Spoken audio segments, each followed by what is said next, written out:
কালো গেঞ্জি গায়ে পুলিশের সামনে বুক টান করে দাঁড়ায় আবু সাইদ।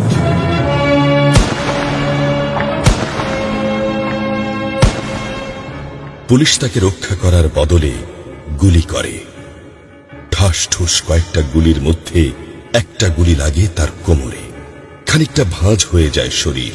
সম্ভবত সে বুঝতে পারে নাই। ঘাড় ঘুরিয়ে কোমর দেখার চেষ্টা করে একবার, তারপর আবার আগের মতো আবার দুই হাত প্রসারিত করে সিনা টান করে দাঁড়ায়। ডান হাতে ছোট্ট একটা লাঠি। বিশ্ববিদ্যালয়ের প্রধান ফটকের পাশে বেশ কয়েকজন পুলিশ, হাতে রাইফেল, রাইফেলের তাজা গুলি, আবারও গুলির শব্দ। পরে গুলিটা কোথায় লাগলো বোঝা গেল না। তবে আবু সাইদ টলছে। পড়বে পড়বে ভাব, কিন্তু সে সোজা হয়ে দাঁড়ানোর চেষ্টা করছে। গুলি খাওয়ার আগে ফেসবুকে তার শেষ পোস্ট ছিল, যতদিন বেঁচে আছেন মেরুদণ্ড নিয়ে বাঁচুন। সেজন্যই হয়তো গুলি খাওয়ার পরও সোজা হয়ে দাঁড়াতে চাইছিল, কিন্তু পারছিল না। আবু সাইদের মেরুদণ্ড সোজা থাকলেও শরীরটা মাটির দিকে ক্রমশ ঝুলে পড়ছিল। সবুজ জামা পরা বন্ধু এগিয়ে আসে, পুলিশের গুলির ভয় ডর পাশে রেখে আবু সাইদকে ধরে। আরো দু একজন আসে, আবু সাইদকে হাসপাতালে নিতে হবে।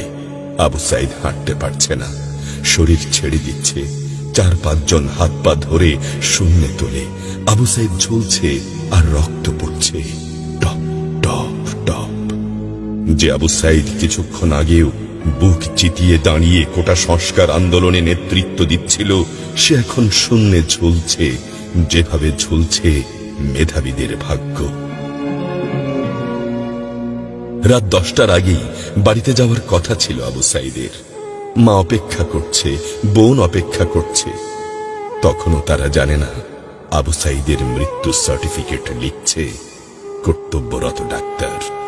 নাম আবু সাইদ, পিতা মকবুল, ঠিকানা বাবনপুর, পীরগঞ্জ, রংপুর।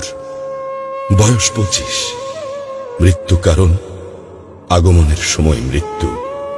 তারিখ 16/7/24, রাত 8টা 5 minute. Serial number 240434, Rangpur medical college হাসপাতাল। পরিবারের একমাত্র শিক্ষিত ছেলেটা খুন হয়ে গেছে। মা যখন জানল দুনিয়া কি আর ঠিক আছে তার কাছে, বিলাপ করে বলে, আমার ছেলেরে চাকরি না দিবি না দে, গুলি করলো কেন? বোন সুমি আর্তনাদ করে বলে, 3টা গুলি কেন আমারে করলো না?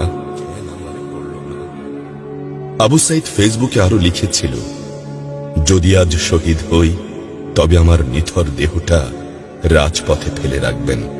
ছাত্র সমাজ যখন বিজয় মিছিল নিয়ে ঘরে ফিরবে, তখন আমাকেও বিজয়ী ঘোষণা করে দাফন করবেন।